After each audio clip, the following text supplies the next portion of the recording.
dari Bangkok dalam pertemuan para uskup Asia, saya mendengar seorang kardinal dari Seoul mengatakan ini. Ada ketentuan yang kiranya tidak bisa digantikan oleh hukum lain yang sebaiknya dihidupi oleh para imam dan calon imam, yakni one book, one law, and one master. Satu buku, satu hukum, dan satu tuan. One book, a single book, the gospel. Injil adalah inspirasi untuk way of life yang harus dihidupi dalam keseharian secermat mungkin, bahkan secara hurufiah barangkali ekstrim, tetapi beliau mengatakan begitu. Only one law, hukum kasih, perintah saling mencintai yang diperintahkan oleh Yesus kepada para muridnya, itu juga harus dilaksanakan sampai secermat mungkin. Tidak ada perintah kecuali kasih. Maka jika kita tidak bisa mengasihi, kita tidak sedang mengikuti guru kita, imam agung kita. Di dalam kasih itu ada pengampunan. Maka jika kita tidak bisa mengampuni, atau bahkan jika kita bangga karena mempunyai musuh, bangga karena sering bertengkar, kita tidak sedang mengikuti guru kita, imam agung kita. Kita bahkan bisa disebut sedang melawan guru kita itu. One master, satu tuan, Kristus, dan kita adalah alter Kristus. Kita Kristus yang lain, maka hanya ada satu Tuhan, ialah Kristus. Semua kata, semua perbuatan kita seharusnya mencerminkan dan kita lakukan di dalam persona Kristi, pribadi Kristus. Dia yang telah menghadirkan dirinya dalam hidup kita, yang menjadikan kita anak-anak dari satu Bapa dan sebagai saudara dan saudari dari satu keluarga. Kita in persona Christi seharusnya hadir dalam umat kita sebagai yang menyatukan dan yang menyelamatkan. Tiga jalan hidup ini hendaknya dihidupi dengan serius. Ini akan menguatkan kita dan membebaskan kita dari melarikan diri dari kenyataan hidup, seberat apapun hal yang akan dihadapi di depan, atau semempesona apapun yang kita lalui, kita pasti akan bisa setia.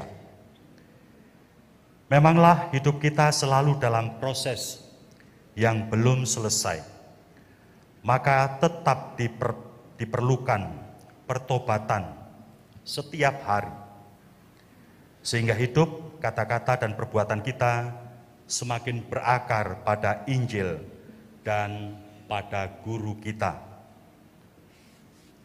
Setiap hari selalu akan ada yang baru yang kita pelajari dari guru kita. Tiga jalan tersebut sudah dihidupi oleh gereja sejak awal. Para martir telah dikuatkan untuk bersaksi, bahkan sampai pada titik harus memberikan nyawanya. Kehadiran Kristus yang bangkit dari mati selalu mendukung, selalu juga menyemangati, serta memimpin gereja sendiri. Bahkan pada masa-masa yang sulit, kita mendengarnya dari bacaan tadi. Tiga kriteria di atas, one book, one master, one law. 3 kriteria di atas sejalan dengan menghidupi 3 nasihat Injili: taat, selibat, miskin.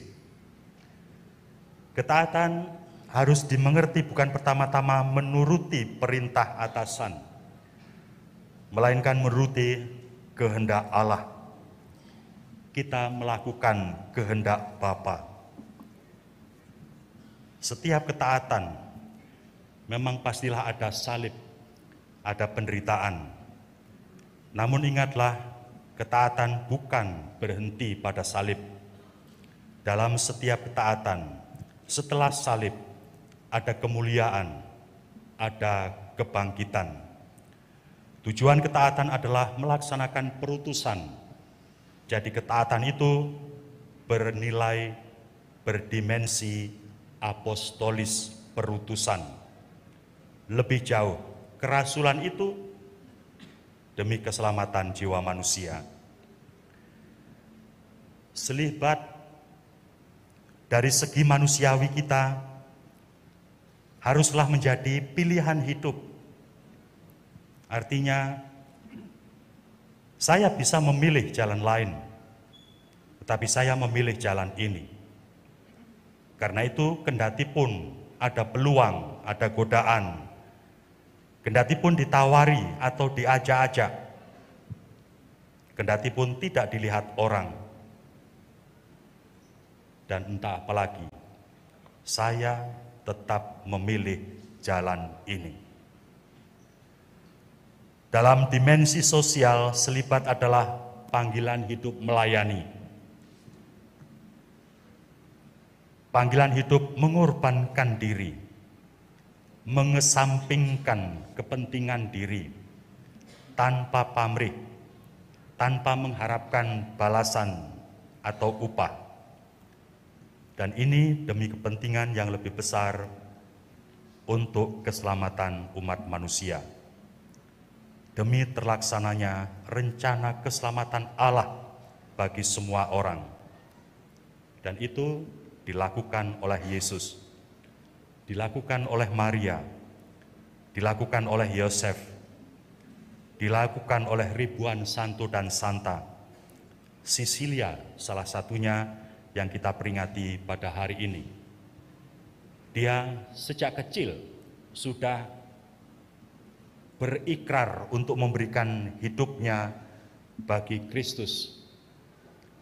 Kendati pun dia kemudian menikah, tetapi dia berkata kepada Valerius suaminya, "Saya menikah karena disuruh, tetapi sejak awal saya ingin membaktikan hidup saya pada Kristus.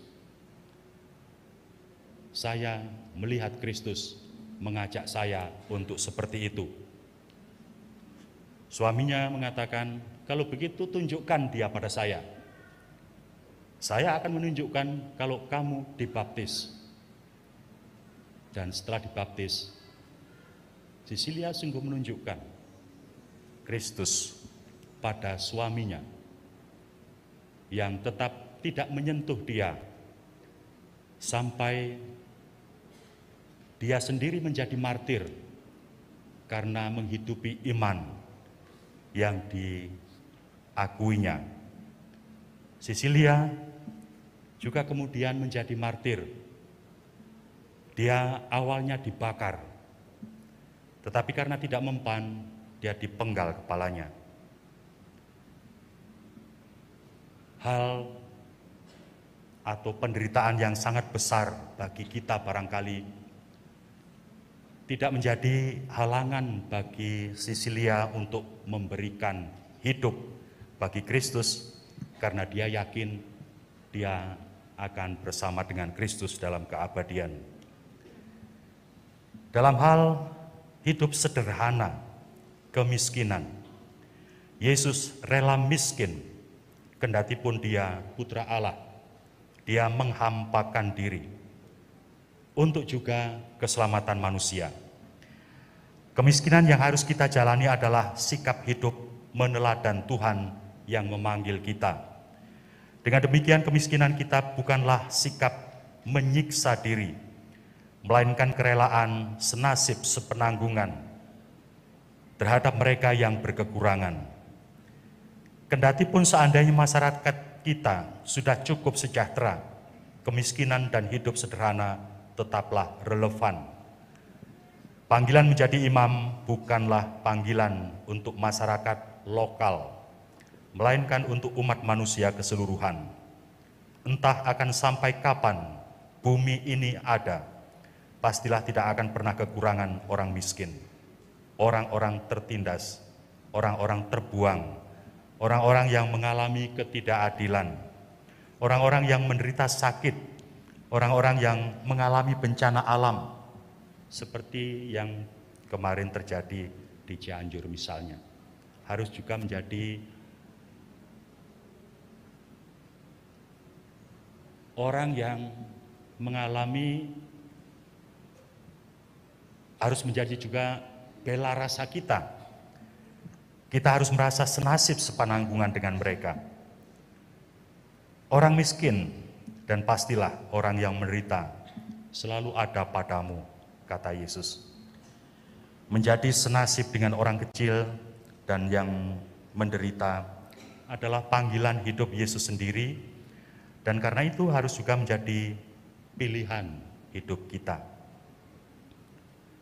Adakah seorang imam yang sungguh-sungguh kekurangan, yang kesejahteraan hidup materialnya tidak terjamin? Maka kita tidak boleh kikir.